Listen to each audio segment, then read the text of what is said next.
Hello, everybody. How's it going? Hello, Lynda. Hello, Trevor. Welcome back, Trevor. It's so good to see you. Yeah, it's good to be back. Feels like I've been gone forever. I had 2 Sundays that I had to work, and then I think I was sick, and then we went to Orlando, and I came back and I got sick again, and but I'm here this time, so I might sound a little nasally, but yeah, I'm here. We'll forgive you for the snot. It's okay. I'll try not to sneeze all over the camera. Yeah, no kidding. Hey, how are you doing, Lynda? I'm doing great.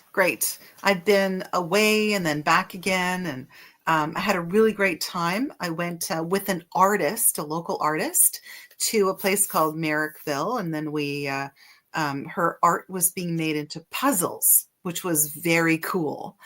So we went to this grand opening of where her puzzles are going to be sold, and that was really cool. I mean, imagine having that.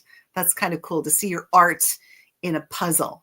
That's cool. That was cool. So yeah. So you know what? It's been kind of quiet on the paranormal front though, which is kind of good because we went through a big spurt of all kinds of things happening. But you know what? It's always good to rest a little. How about you, Kathy? Yeah, I'm doing good. Nothing exciting going on here. Which is not a bad thing. Yeah, totally. I'm okay. So you had a good time in Orlando, Trevor? I had a blast in Orlando. It was my first trip to Florida. And I didn't really know what to expect. I'm not really into big cities or anything like that. But the thing that shocked me the most was how flat Florida is. I had no idea. Because I live in Pacific Northwest and we're surrounded by mountains. And that's where I grew up. It's pretty much all I know. And when we're coming down into the airport into Orlando, and I'm looking out one side of the jet and I can see the Pacific coastline on Florida, and I look out the other side of the jet and I can see the Atlantic coastline, and there's nothing in between. I was like, oh my gosh. I mean, one big wave would just take that whole thing out. But it was beautiful. There's, a lot of greenery. The parks were super busy, but we had a blast. And my kids got to do some labs and stuff. They were doing chorus and orchestra stuff while they're there, and they got to perform at Universal Studios. Nice, which is really cool. But yeah, it was a great trip, and talking to my wife, it's something I think we're going to try to do again. Yeah. Oh yeah. Gotta love it. Did you guys go to Disney Springs? I know we talked before the show about some of the rides and stuff, but did you guys go to Disney Springs also? Did you get a chance to? Yeah, we went to Disney. Yeah, we did go to Disney Springs. I think we did that the first night that we got there. Melanie and I kind of wandered around and we're looking at all the stuff. There's a lot to look at, so it's hard to get into all the stores. But there was. The thing that kind of stuck out the most is they had a jewelry shop there, and they had a gem encrusted giant Cinderella castle. And it was made up of like 380 or 7, huh? 600. Like over 600,000 of these gems that were it made it up, and it was like selling for like $280,000. And I mean. I was like, well, there's a centerpiece for somebody's dinner table. I remember seeing that. I saw that castle. I was just like, it was crazy.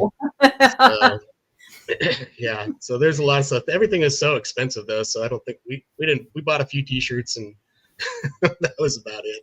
So yeah. We got my wife got a Harry Potter wand, and a little shoulder buddy, the owl that. Yeah. I know. I was hoping you were going to wear it for the show. She took it away. I know. So. That's okay. She probably wants to spend time with it herself. I don't blame her. Well, she doesn't have. Oh, well, she's handing it to me now. It's so cute. I want one. I know, right? Yeah, I saw them, and I seriously, I thought, oh yeah, God. Sits on your shoulder. Yeah, there he is. Isn't he cute? He hoots and flutters his wings every once in a while. And looks at you. So yeah. So does it is it motion censored or how does it work? I honestly have no idea. It might be possessed. So Uh-oh. Yeah, you missed the haunted dolls episode, but good one for this year. So yeah. I would But be okay. You know what I mean? Like that's a whole different, that's a cuteness of God. possession. So I'd be okay with that. Yeah, that's cute. That's very cute. That's not a Furby, no, Yeah. it's not quite, it doesn't have the creep factor of a Furby for sure. So Oh, I'm so cute. Oh my God, it's just too adorable. I Too love adorable. God. I want one. Yeah, now we're gonna have to make another trip down to Hogwarts. yep. Yeah, for sure. So Go buy ourselves some owls.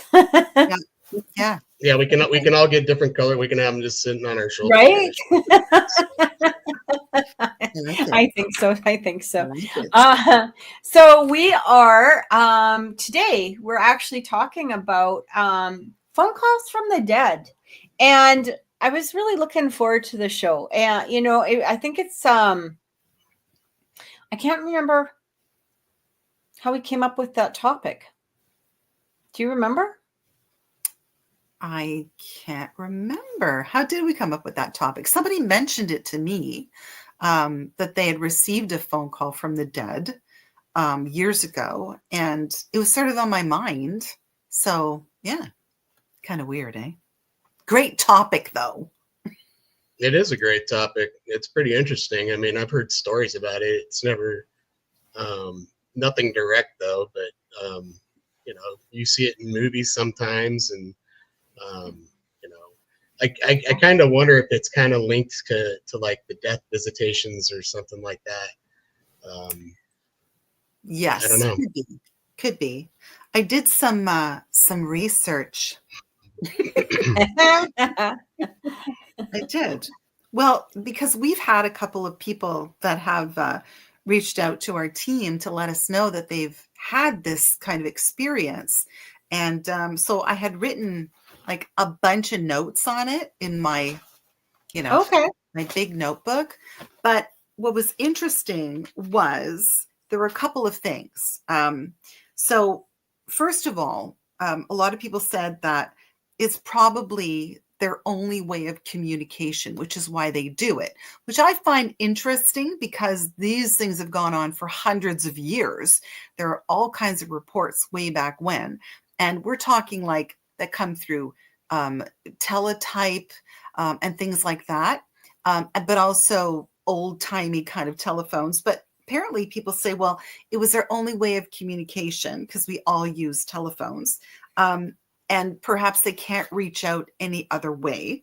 Where do they come from? Sometimes people say, well, they come from a number that's not listed, or they come from an acquaintance who wasn't even home at the time, or doesn't even have that line anymore. Mhm. So that happens. Disconnected numbers, and there's no record of the call actually being made, which I think was kind of interesting. And definitely they've happened throughout history. There was an actress called Ida Lupino, you probably know the name, who apparently got a call from her dad 6 months after his death to relate some information about his estate to her, which was kind of interesting. Yeah. But yeah, they come through sort of telegraph, wireless, phonographs, radio, audio recorders, random noise generators, and of course, telephones. And people say that either the ring is the same or it's not. So it can be flat or abnormal, or it sounds like it's coming from a long way away. So there's all kinds of weird information about this kind of stuff. Well, it would be very similar to using, I can't remember the name of those machines, where it's like real loud white noise where you're hearing the Like ghost box. Yeah, Spirit like a box. ghost Spirit box, box, yeah. something like that. I think it would be a very similar experience. I mean, it's basically electronics, right? Right. So, not only is it giving them some sort of boost, but it is a way of communication, whether it's through a telephone or a spirit box or, something along that line. Have you guys ever had that happen to you? I've never had that happen. And I was asking my wife too if she's ever heard of anybody that happening to. you know, and I've never even had any of my clients claim that before that I can think of either. So I would think it's probably a rare thing, and maybe it's got something to. I don't know if it's happening on cell phones these days at all. You know, if it was something that was more specific to landline type phones. You know, the whole. You know, you talk about how the phones were kind of invented, and you know the whole premise behind them. It is just, you know, these lines that are capturing vibrations, and it were, you know, kind of sending them down the line originally, and then, you know, it turned into more of the they were being transmitted via microwave to antennas, and then eventually they went fiber optics. So yeah, it's kind of hard to say. Did you know Edison tried to invent one, a phone specifically for trying to communicate with the dead? Yeah, Edison did that. Yeah. I don't think that it ever caught anything from what I remember, but yeah, it was. Yeah. So basically, during the last 10 years of his life, he was trying to build a spirit phone, and he never got it to work. But then allegedly, there was a group that had contacted or got in contact with Edison's spirit, who gave them blueprints for the phone, and they tried to build it, and then same thing, nothing happened. Surprise, surprise.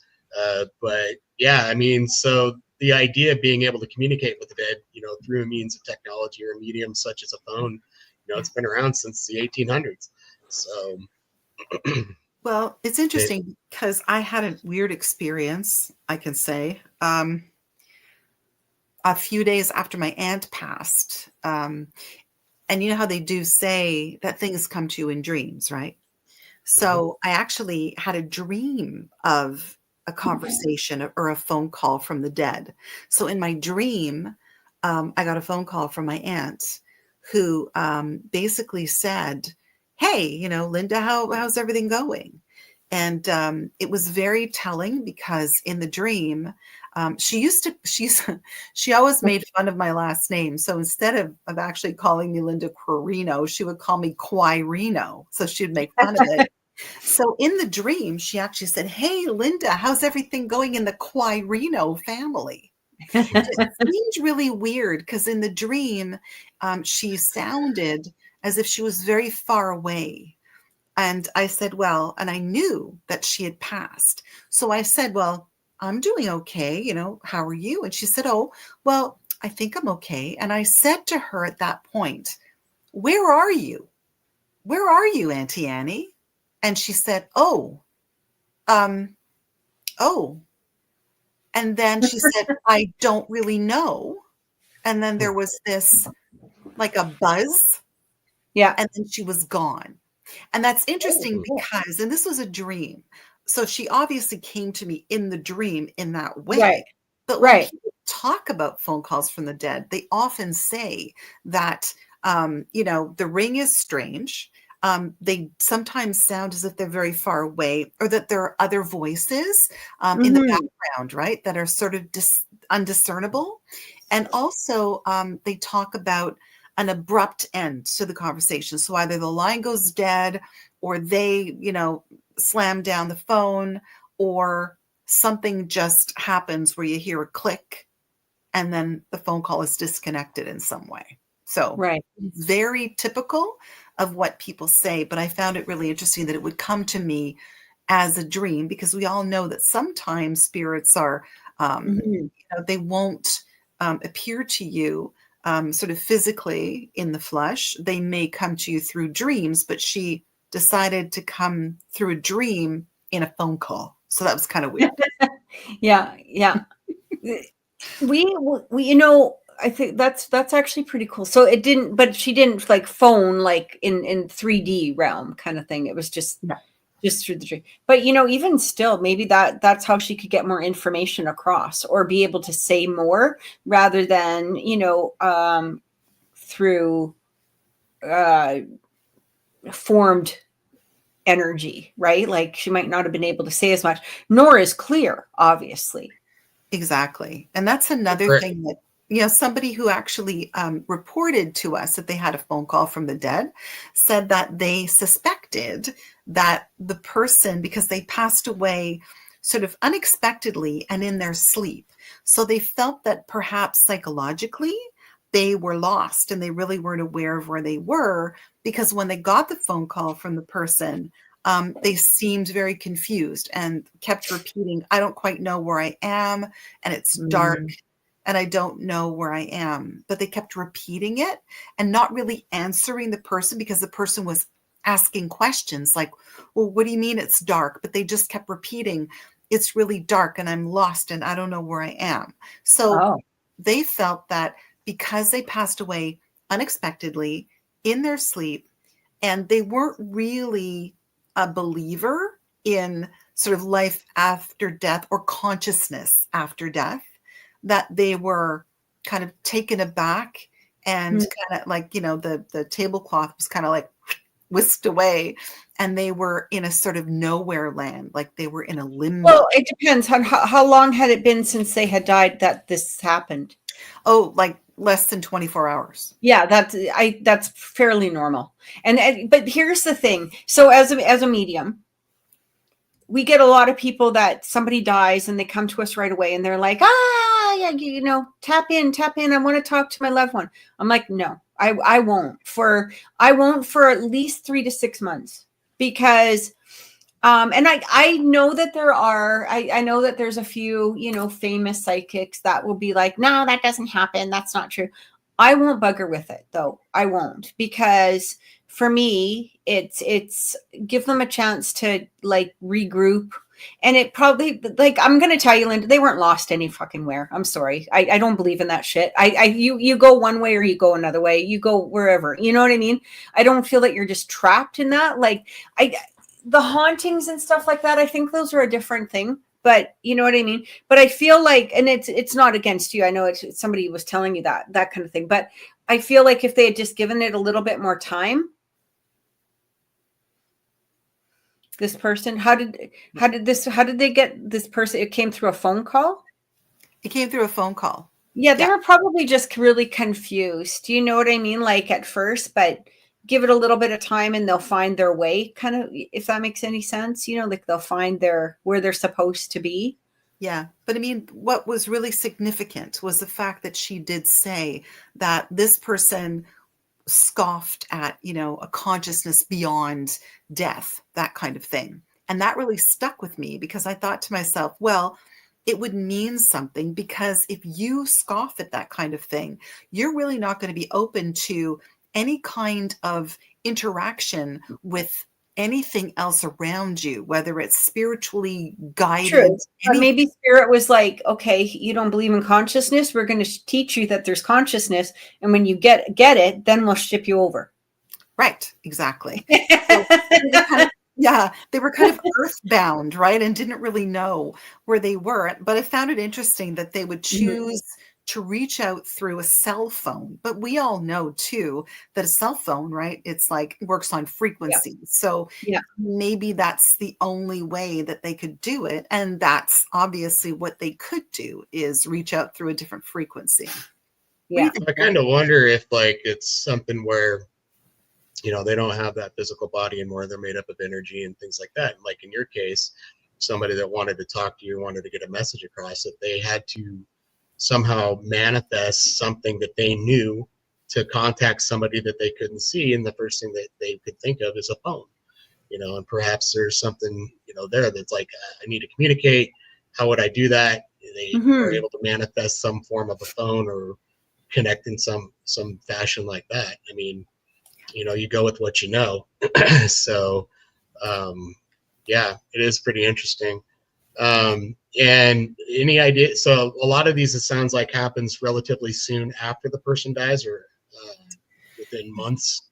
Yes, a lot of people report that it's within like 24 to 48 hours, but some people do report that it's, up to 3 to 6 months after they Mhm. pass. So, I mean, you know what? I don't really know. I don't think there's a real set time limit for these kinds of things, Hmm. but obviously it's a way of communicating with people. And again, you're dealing with different frequencies, and I think that's really relevant.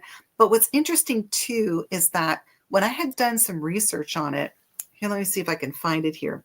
There was a source, and I can't remember what source it was. However, they did say that, it could certainly be, they could be phone calls placed by the dead who can manipulate the telephone mechanisms and circuitry for sure. But somebody said it could be deceptions of elemental type spirits who enjoy playing tricks on the living. So I thought that was interesting. But it could also prank be calls. prank calls. But it could also be psychokinetic acts caused subconsciously by the living, whose desire to communicate with the dead creates a type of hallucinatory experience, kind of like a fantasy created by the recipient, which I thought was kind of interesting, right? I could see that in some cases. I mean, to be honest, I think all of those would fit, right? Depending on where a person is in their mental place, I guess, in regards to the hallucinatory. Sure. Of course. I mean, if you're really grieving, then, you're going to have that perception, right? There's a possibility of that perception happening. We had one phone call. This was actually really weird. I wouldn't say it was a phone call from the dead. It was just something bizarre that had happened. We were on this case. I won't talk about the whole case because the whole thing was just like, it's too long to get into. It's, you know what I mean? It's just one of those things. But we had gone over to kind of do a walkthrough before we decided if we were going to do the case or not. And one of the rooms, was the daughter's room. It was one of the child's rooms. And we had gone in and we were just sort of, looking around, and, I was sort of sitting on the bed, and, we were just, chatting with the mom and stuff like that. And all of a sudden we heard this "good night" coming from the toy box. And I was like, okay, one of the toys, obviously, right? And she's like, yeah, that's definitely her toy. She's got this little toy that says "good night," like that. But you pull it out, and of course it's got the proverbial no batteries kind of thing. No way for this toy to actually work. So we were like, that's fun. Right. But it's, it was so classic, of the whole no battery thing. Right. But then, so we went home, and I was talking to one of the other investigators that night on the phone, and I was telling him what had happened. So, I was talking about the walkthrough, and then I said, oh, and then this thing happened with the toy and da da da. And so we kept talking, and then all of a sudden through the phone, "good night." And I was like, that's freaky. Did you do that? And he's like, I thought you did that. And and I'm like, but he was talking at the time it went off, right? And so I was like, I knew he couldn't do it. I knew I hadn't done it. But all of a sudden you just hear this "good night." And I was like, oh shit. That was actually one of the scarier cases that we had, eventually worked on. Which we're not going to talk about it tonight, but it was really bizarre to have that happen. I was like, okay, I think I'm going to go now. I'm going to get off the phone. That's freaky. But that was creepy because it was very much the exact same voice as from the toy box.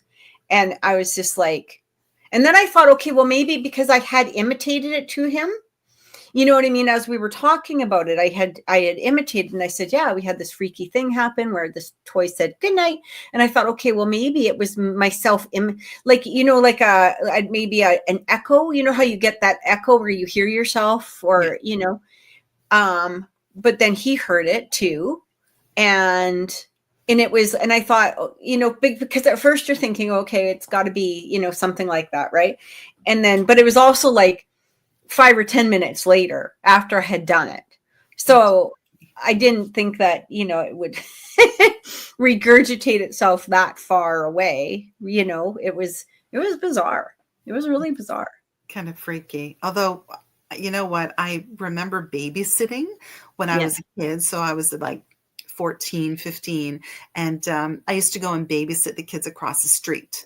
So they were a cute family. They had like a newborn and a 2-year-old. And the 2-year-old was a very interesting little girl because she was very advanced for her age. And Right. they were a Francophone family. And I went across the street and I was babysitting her, and she was asking me, to change her diaper for her because she had those kind of pull-up types. They Yeah. didn't have pull-ups, but they were kind of like that, the plastic pants. So Right. I went up to her room and I changed her and everything else. The newborn was sleeping and she got all changed. She was all happy. And then she started to talk to me and tell me that, I have a friend. I have a friend. And I said, well, that's really nice. And I remember this. And she had one of those, those little Fisher-Price telephones. Yeah, I remember those. Yeah, yeah, yeah. And she said to me that, I talked to my friend on the telephone, and she picked up the telephone and she was, talking to her friend. And I thought that was kind of interesting. And then I remember thinking at the time, geez, I wonder if she really is talking to her friend on the telephone. You don't know, because little kids are so close to spirit that she could have been talking to her friend. She could have been hearing something totally that we never would have heard. Exactly. That was a weird house too. Just saying. I thought when you said that, when you said that I babysat for this family across the street. We had a family like that too. Like I used to go over and babysit the kids, and it reminded me of this memory. And one time the TV used to be downstairs, so you'd have to go down into the basement and watch the TV. My first time over there, they hadn't told me, really anything, just, the TV's downstairs, so just go downstairs and watch the TV. I was like, okay. So you get down the stairs and I can't find the light switch anywhere. And I'm walking, kind of like in the dark, trying to find my way. And all of a sudden I run into this freaking fur right in my face. And I was like, what the fuck is going on? Like I'm freaking out, and finally found the light switch. The guy had wolf skins hanging. So when I turned on the light, all I saw was these wolves like right in my freaking face, like, the eyes and the whatever. I was like, oh my God. Yikes. I just about lost my mind. Yikes. Anyway, that was just one of those memories that you have pop up in your. Yep. And I hated babysitting over there. That's all I can say. Every time they called, I was like, I need the money, but I don't want to go. Can you take the wolf skins away, please? Yeah.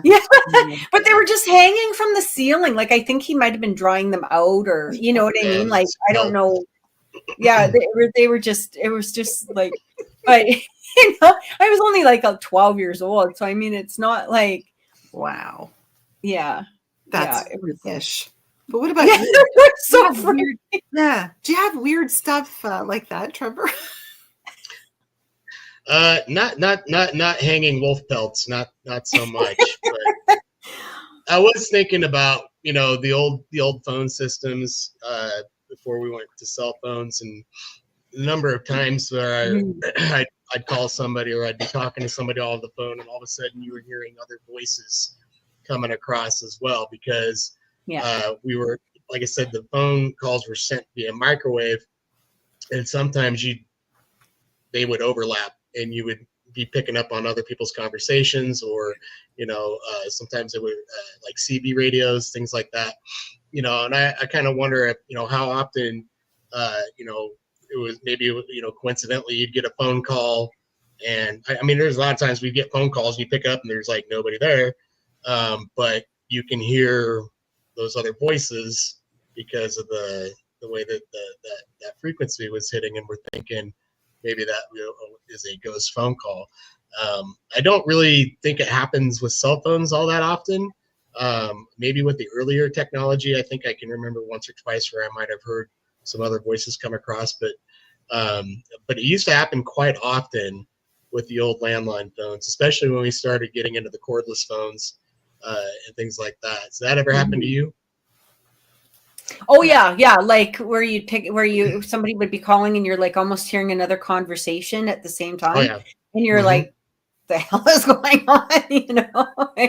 So we used to, it'd be like, okay, you hang up and call me back or whatever it was, and it would seem to fix it, right? But yeah, you always kind of wondered, I wonder if they're hearing us at the same time. Like, wouldn't it be cool if you could do like some sort of weird 4-way conversation with like these perfect strangers, right? Like, do they hear us or do we just hear them, or like what the hell's going on?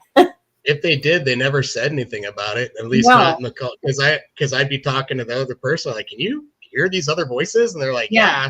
And we listen to this other conversation, but the other conversation they never really they never seem to acknowledge the fact that the we existed. Yeah, or who knows, maybe we're listening to a couple of ghosts having conversations. I don't know, but I mean, I don't know. Never know. I don't really know. Oh, speaking of, we've got a couple of videos. So we have to be really careful because, with YouTube and stuff like that. But we do have one here. I haven't listened to this one yet. So this is Police Get Spooky 911 Call. It was a weird one. Let me see. I tend to put it on and play it and then forget that you guys can't see it. So what'd you think? That was amazing. Yeah. Did you like that? Was it good? Cool. Yeah. Please get spooky 911 call from empty funeral home, I'm assuming. Okay, so let's make sure that, okay, you guys can see this? Yep. Yes. Okay, all right. That's a good help. Okay, so we'll play this here.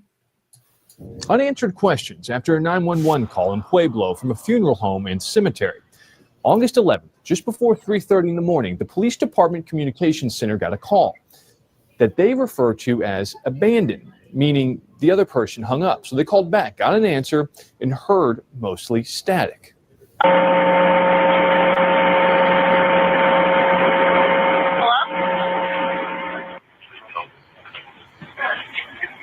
Hello? An officer was sent out to check out the funeral home and cemetery and says it was locked up and dark with no one in sight. You can hear the full 911 call in the CBS Denver article. Matt Uris, covering Colorado First. That's actually pretty cool. Yeah. It sounds like he says something like, help me, during the first one. And then I don't know what it says on the other one, but it sounds like he says, help me. Mm-hmm. So weird. This one here, this one is, she received a call from, I think this is just static, but we can play this anyway. Again, can't play it without actually sharing it with you guys. So. Technology.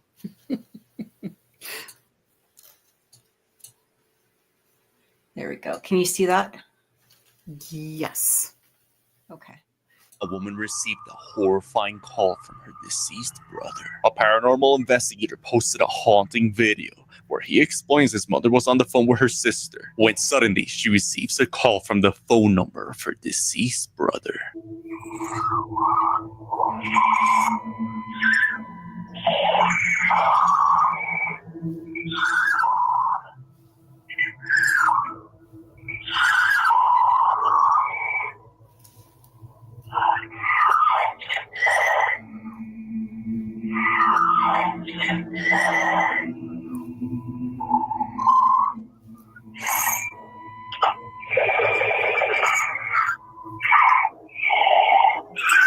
A woman received a horrifying call from her deceased.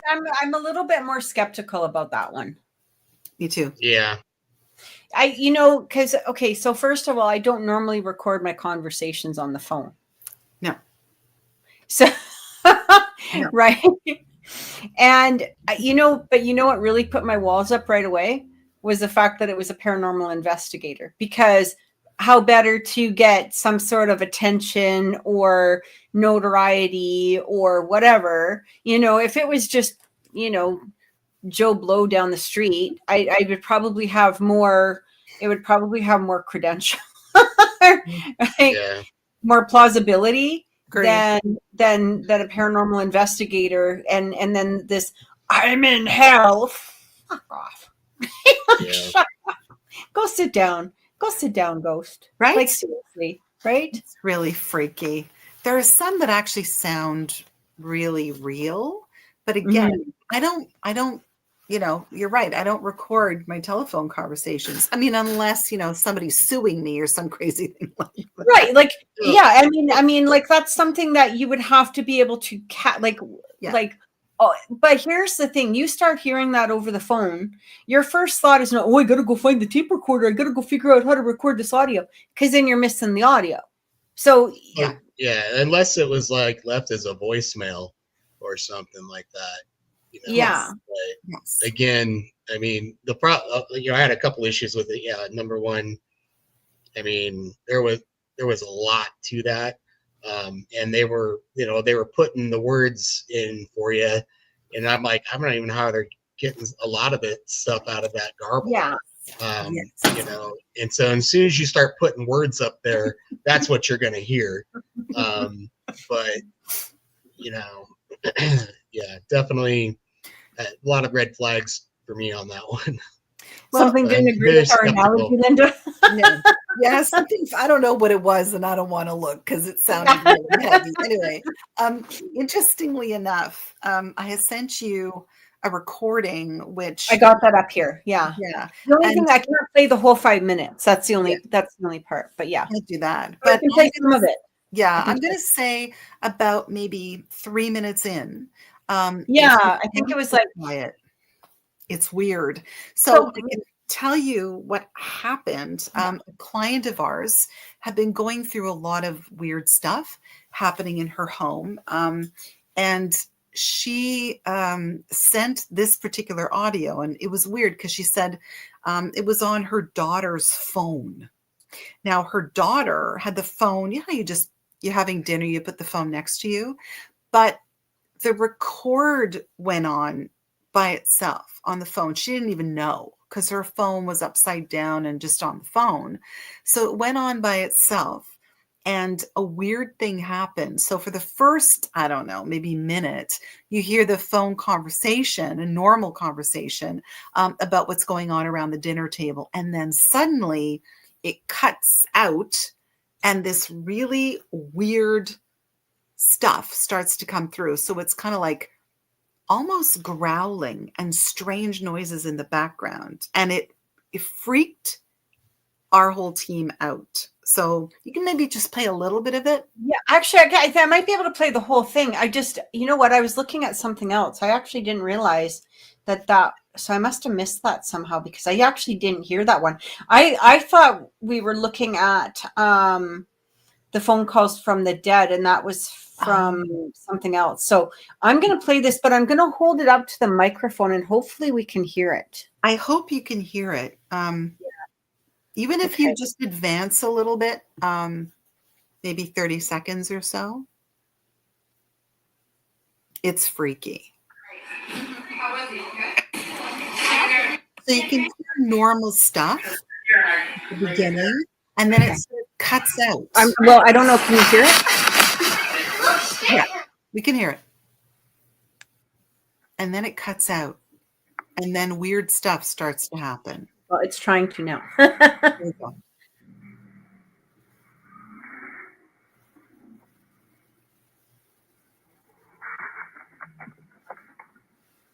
Can you hear that?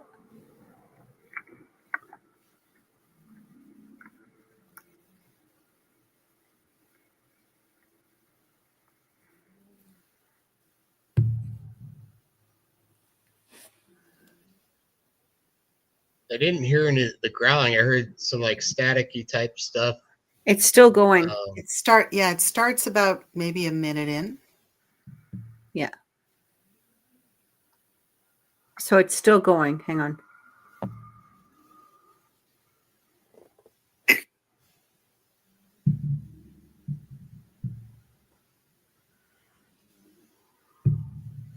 Does it go for the whole 3 minutes? Yes, but most of the growling is around the 2-minute mark. It's weird. So this was like a voice recorder on her phone? It was like a voice Yes. recorder app? Okay. Yes. You can when you hold it up to your ear, it's like a creaking, groaning sound that's coming through. But Yes. it's not very loud, which is unfortunate. Which is weird. I found that really odd. But if you amplify it, it comes through as like almost like a squeaky kind of growl. Here. Okay. Yeah, maybe if we can get it up on that on this. Maybe I we can might do it be able on to the hear it computer better, and so. see if it's a little different. Could be. It could be. But that was very compelling because it sounded like a different dimension almost, which is What's really that? strange. It sounded like a different dimension. Does it ever cut back to the normal audio? No. She didn't send that part. She only sent a certain few minutes of it Oh, through. gotcha. Yeah. So it was a little odd how the whole That thing. is strange. Well, it was. And I thought, well, that sounded like it did come from another dimension. And at the beginning, it sounds almost like heavy breathing. You're right. I kind of heard that. The Yes. interesting thing, I mean, typically with EVPs and people are talking, you'll hear those voices over all of us talking or behind us and stuff, but you still hear everything that's going on. Everything else doesn't just get cut out. Well, that's exactly true. But it just seemed very strange. Yeah, well, that's what's really weird to me. It's like it almost went to a different channel, so to speak. It did. It did really go to another channel. It was kind of strange. That was strange. So I'm just going to see if I can play it. Hang on a second. It's weird. This is where we need sponsors, and we can say, "Oh, while we're working on this, a word from our sponsors." Yeah, no kidding. Hey, hang on. Let's see if this is going to show up. Oh, can you hear that? Nope. No. Yeah, I don't think it's going to come through on the computer. Do you know what? We can enhance it a little more and maybe have it next time and play. Yeah, like maybe if we upload it to the computer itself and play it through an audio file, we'll probably be able to do it that way.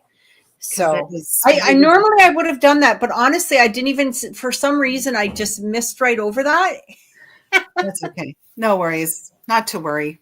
I'm just wondering if I have anything again in my notes that might be something we can talk about. Let's see. Yeah, so it could be, of course, I said deceptions of spirits that are playing tricks on us. And I mean, that's totally true.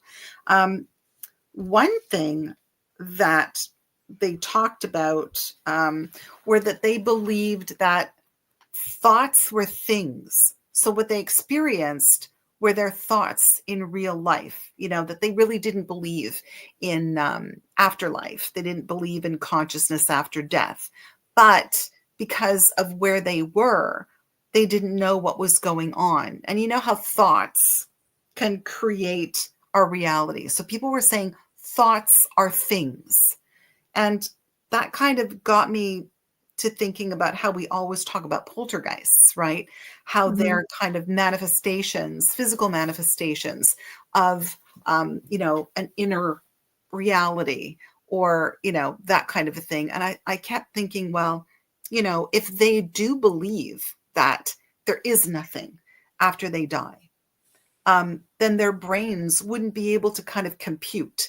And they were talking about the people that there were 2 cases that I remember. And the second case, they were talking about how they felt as if the person was communicating to them that they needed help because they were lost. So kind of like a spirit rescue. They needed help, but they didn't feel that they were qualified to do a spirit rescue. But this particular case, it didn't just happen once, it happened twice, which I thought was compelling, because normally when you talk about a phone call from the dead, it is a phone call from the dead, not two phone calls from the dead. So the fact that it happened twice within like 24 hours was compelling, because they felt that they needed that person to be rescued, or that spirit was in trouble. So that's kind of an interesting perception anyway.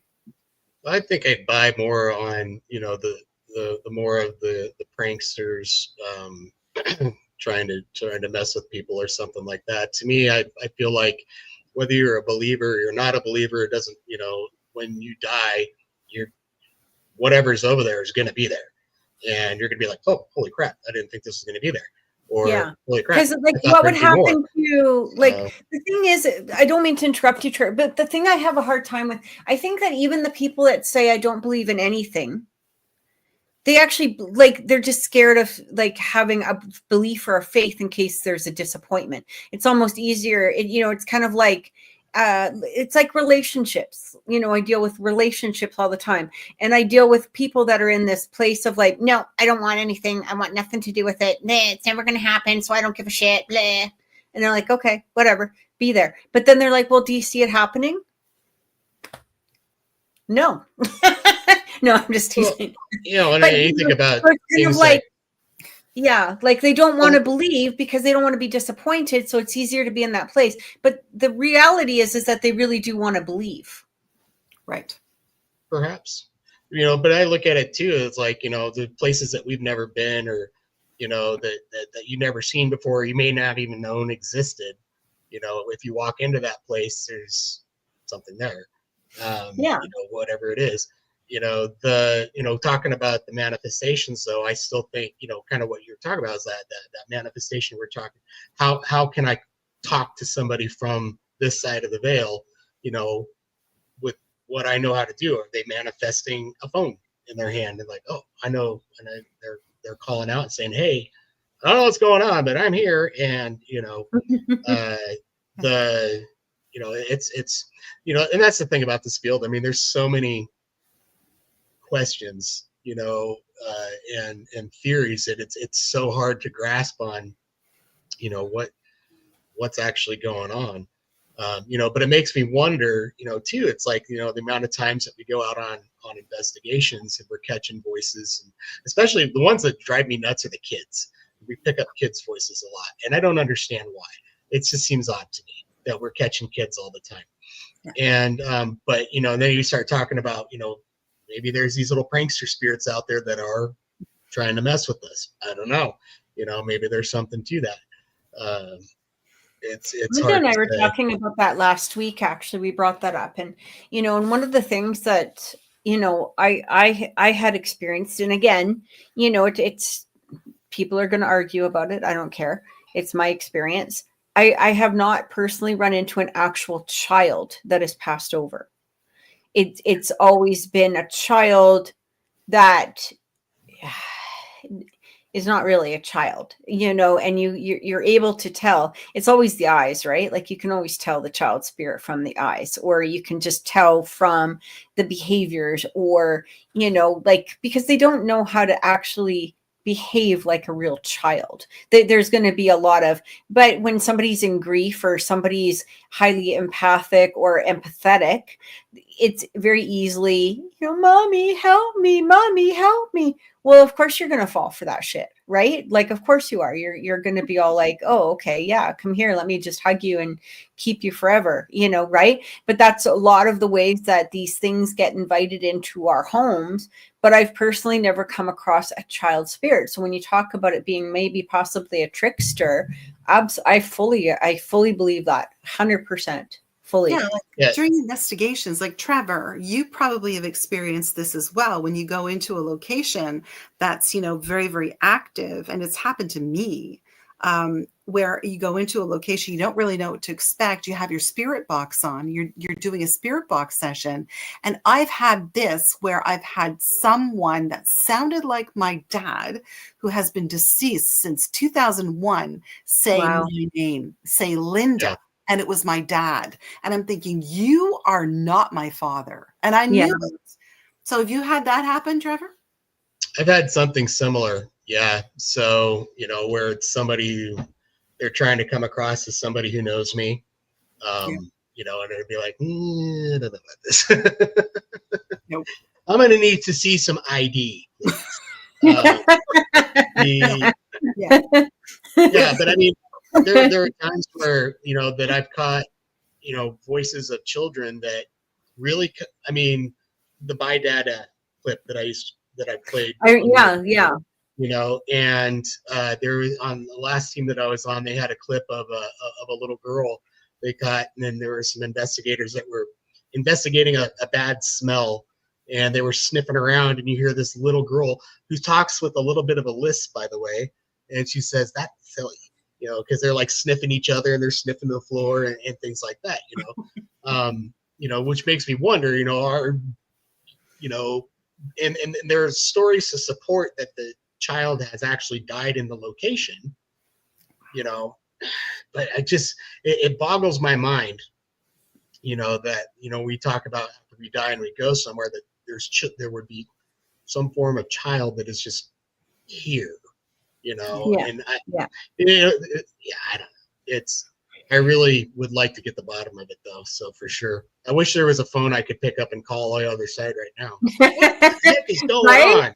Isn't there some sort of cemetery somewhere? I think we were talking about it once where they actually have a phone booth in the middle of the cemetery. I haven't heard of that one. Yeah, Or look that one up. Actually, you know what? I think it was at one of our meetings that we had. Somebody mentioned that there was a cemetery somewhere where whoever it was obviously had a sick sense of humor, or maybe there is that they installed a telephone booth with a phone in it, and people can actually go and pick up the phone and either pretend maybe they're talking to their deceased loved ones, which might actually give them some relief or some, succor or whatever it is. But I mean, you sort of wonder in the middle of the night, like when there's nobody there, does the phone ring? I want to know. Well, it says here, I just did a quick, right? I did a quick Google search, and it talks about Silverton's Hillside Cemetery in Colorado, which has a phone booth in it, that they added one into it. So, yeah, I don't know. So, do you have to put a quarter in? Because if so, I mean, these people are probably making a good amount of money, right? Like they should. They totally should do that. I don't know about a phone. I think it would be great, but I always hope that when I die, if I get buried somewhere, that I want them to put the bell with the string that goes down. Right? But I set up so just every once in a while the bell just rings. Have somebody sitting out, ring once for yes, two for no. Just automatically just goes off. What's going on? Be like one of your kids, Dad, you're okay with me marrying like the motorcycle dude who's like just got out of jail, right? Thanks. Just need your blessing. Yeah. This bell's like bing, bing, bing, bing, bing, bing, bing, bing, bing. I've got a list going of things I want to happen at my funeral. If I get so if it's, especially if whenever they close the casket, there's going to be a recorder or a speaker in there with a pre-recording, and it's going to be like, thump, thump, thump, get me out of here, I'm still, stuff like that. You have all these old people passing out from heart attacks. I think that's really funny. But what's interesting is you were talking about Thomas Edison, right? Mm-hmm. So I actually found something in a book, and Thomas Edison, actually, you're right. He was working on a telephone to the dead, but he never finished it. But his actual, it's really interesting. His interview, 1920 interview for Scientific American. And this is a quote. He says, I do claim that, gosh, you know what? Be a good idea to put my glasses on. I do claim that it is possible to construct an apparatus which will be so delicate that if there are personalities in another existence or sphere who wish to get in touch with us in this existence or sphere, this apparatus will at least give them a better opportunity to express themselves than tilting tables and raps or Ouija boards and mediums and other crude methods now purported to be the only means of communication. Yeah. You know, I think I have to, you know, check my Murdoch Mysteries, timelines here. Right? But I'm pretty sure that Alexander Graham Bell and Thomas Edison, because they were pretty much competing for the phone. It was just a matter of who got the patent in first. Right. But I do believe that they were both very interested in the paranormal. They both had paranormal interests, especially Graham Bell was very interested in, he had a lot of, especially like, he had a lot of paranormal interests in regards to like mediums and talking to the dead and seances and stuff like that. And Edison definitely was into like the phone call and all of that. But they both had paranormal ties, which I find it really interesting. Well, I kind of wonder because when I was reading about Edison, it was basically in direct competition with Tesla. Is what we talked about. Yeah. Edison and Tesla were in competition to. I don't know if Tesla ever tried to create anything like that. I haven't read anything like that. I believe so. I'm a huge. I don't know if you guys have ever seen it, Murdoch Mysteries. It's on, it's one of the. But they have a lot of the old. They bring on not bring on. The raising them from the dead, bringing them onto the show. But they have a lot of episodes where they have like Tesla, Graham Bell, Edison, all of these characters from around that timeline. And I believe from what I understand and remember, Tesla was much more pragmatic in a lot of things, like probably had some autism going on or something like that. You know what I mean? But he was much more like straight to the point type of person, whereas Graham Bell and Edison were more free thinkers. Free thinkers. I said yeah, they were more on the free thinking type of Oh yeah. I mean, Edison had well over 1,000 patents. He holds the record for the number of patents, and so I mean it really makes me wonder, if he had started that venture earlier on in his life, if he would have been able to succeed. I mean, some of the ideas he had were very outlandish. I mean, he talked about building steel houses, like, houses made entirely out of steel. It didn't make much sense, but, who knows? So he may have been able to figure it out. So maybe there's another Edison out there somewhere that's going to figure it out for us. It could be. I mean, both of Edison's parents were spiritualists, I believe. So that obviously accounts for his interest in it. But and a lot of people, a lot of inventors claim that they dreamed of their inventions before they actually, invented what they invented. So they dreamed of it and kind of took notes. And I think that's really cool. So where did it come from, right? I think it's super significant. Absolutely. Yeah. Well, the other interesting thing is, if you think about it, it's like, it's funny how the collective brain actually works. Like, when people go and they say, oh, there's no such thing, or manifestations don't happen, or whatever. When you think about it, there are so many, like, if you get an idea and it's your idea, it's your original idea, but it's, as far as you're concerned, like, this is your original idea. You dreamt it or dreamed it up or in whatever, but it's funny how many other people will have that same thought process.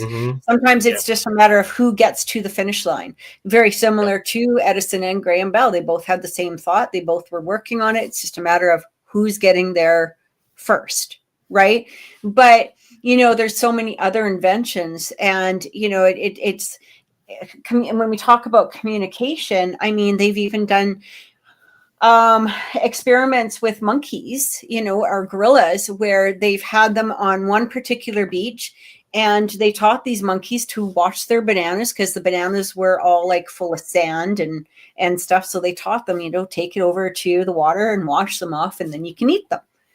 Okay, so the monkeys started doing that. Well, over on the other side of the world, all of a sudden the monkeys started walking over to the water and washing off their bananas when they literally were not doing that. They were eating them full of the sand or the crud or whatever it was that they were munching down before. But all of a sudden they just did it, and they, so people can't say that it's, that there's no collective mind, because it's very much a collective mind. And we don't know how far that collective mind goes into. Does it go as deep as people that have passed over? Does it go as deep as the energy that's out there? We're nobody really knows for sure, right? No. So I find it really interesting, actually. Well, if you look up, the Philip experiment, which you probably already know about, right? I mean, that's sort of the manifestation of just a thought. That one's weird. Yeah, whatever you create, that becomes a reality. So I encourage all the listeners to look up the Philip experiment and then see what I have my own theories on that, but it is pretty weird. So. It is strange. It's strange. Yeah. It is fun. I like talking about telephone calls from the dead. Me too. That reminds me, if there are any spirits out there listening, if you want to give me a call with the next winning lottery numbers, that'd be great. So. You're open to receiving them. You can even just text me. It's fine. The Powerball lottery specifically. That'd be great. That'd be great. And then Trevor can just sort of share them with us. Yeah, I'll be the sponsor. I'll start sponsoring the show. That'll be good. Good. with hefty paychecks. Today's show brought to you by Trevor. Exactly. Right. Well, thank you everybody for watching. We will be here next week, and we really appreciate you guys being here with us. Thank you, everyone, and have an amazing week. Anything you guys want to say? Besides bye. Call me.